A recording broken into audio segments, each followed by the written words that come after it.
Well, would you look at that? Someone's got steak today for their Lenten luncheon. So let's grab a copy of the scriptures and get into the Word. Our scripture reading today comes from Psalm 22, verses 19 through 21. And I'll be reading this time in the New International Version of the Bible. But you, O Lord, be not far off. O my strength, come quickly to help me. Deliver my life from the sword, my precious life from the power of the dogs. Rescue me from the mouth of the lions. Save me from the horns of the wild oxen. This is the word of the Lord for us today. May God add his blessing to the reading of his word. If David had left us nothing further than verse 18, we would have been left with a psalm that was a bitter lament. We'd have been left with a real sense of despair. Despair, of course, is seeing the light at the end of the tunnel and realizing it's a train. Despair is nowhere to run, nowhere to hide, no hope of rescue. There's no hope for a good ending. Despair is the true opposite to things like trust, faith, and hope. Despair sees an evil end beyond all doubt. The only truth it believes is that life is better than sleeping in the dirt and that there is nothing after to look forward to. There is no redemptive God, and the only promise it believes is that when your body takes enough damage, you will die. David seems almost despairing by verse 18. We can read those words describing his enemies making sport of him, going through and dividing up his worldly goods. They have him entirely surrounded. He is incapable of extricating himself, and no human seems able to assist. Surely this is despair, but his next words declare there is hope, even if it is faint. We must remember that David grew in his faith over time too, and that should be a comfort to us as we struggle to trust God in all of our circumstances. Our next two sections show David still has hope. The first section, which is 19 to 21, which you've heard read already, David reverses all the imagery and acknowledges God is able to overcome them all. The last section takes a more prophetic turn as he sees with the eyes given to him by the Spirit of God the deliverance that will come. But first, we have to revisit some old friends. We see the dogs are back, the scavengers, the wild pack. They're the barkers and they're the growlers. We also remember them as being reflected, of course, around the cross and the people who were taunting Jesus as he was there. Remember the lions and also their mouths and how they were open wide to intimidate and to devour. We also see the bulls surrounding and intimidating with their huge strength and terrible horns. But we also see here there is a sword in this passage.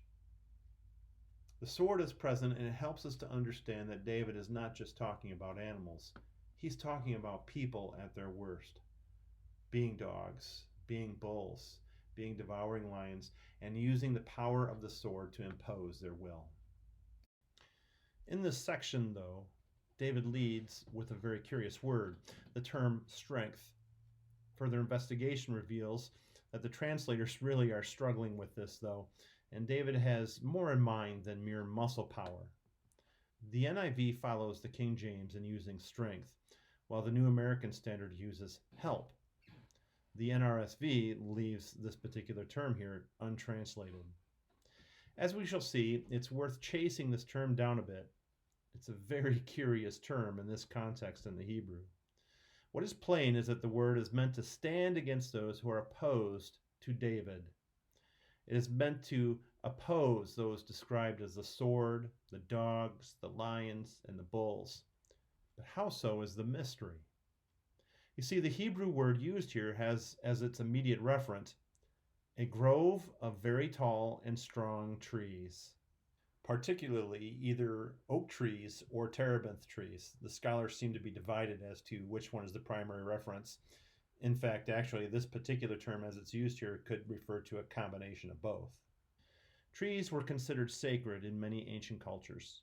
It's apparent that this practice was also creeping into Israelite religious practice throughout the times of the judges and into David's day. That means trees would be left to grow for very, very long periods of time, resulting in them gaining tremendous height. Who hasn't stood underneath a particularly ancient tree and amazed at how high and strong it was? Perhaps as a child you imagined climbing into the lofty heights to avoid savages, pirates, or maybe an angry older brother. Maybe you had to climb one to flee one day from a pack of dogs. Whether it's a terebinth or an oak, both of these kinds of trees can grow extraordinarily tall and can provide plenty of shelter for a person seeking to run from a herd of angry bulls. They could also provide defensible terrain for a small fighting force fleeing from an army. That reminds me of the time that David fled from Absalom, and his smaller body of troops used the surroundings of the forest of Ephraim to their advantage against the entire army of Israel in 2 Samuel 18. Here we read this: The army marched into the field to fight Israel, and the battle took place in the forest of Ephraim.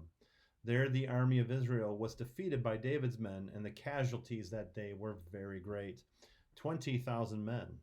The battle spread out over the whole countryside, and the forest claimed more lives that day than the sword. No doubt, thanks to their home field advantage, the army of David was able to use the terrain to their advantage, resulting in casualties in the army of Israel. It was while riding under one of those oaks in that forest that Absalom's hair was caught, and he was left dangling by his mule, which continued onward without him. And there lies the twist to David's words, no matter where we set them in history. David sees his God as a safe place to run to from his enemies.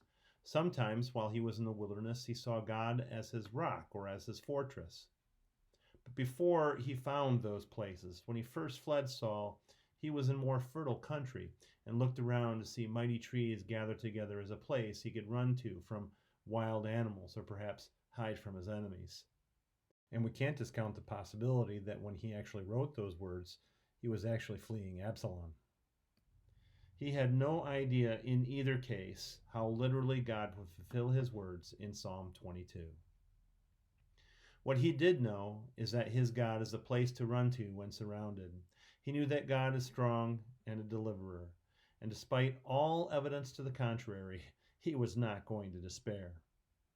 As we consider the suffering of David to this point, we see that he would not despair but rather trust. The teeth of lions, the horns of bulls, the point of the sword is never the end for God's people. God is a place of safety where that which is most important, our very soul, our very life, will always be preserved.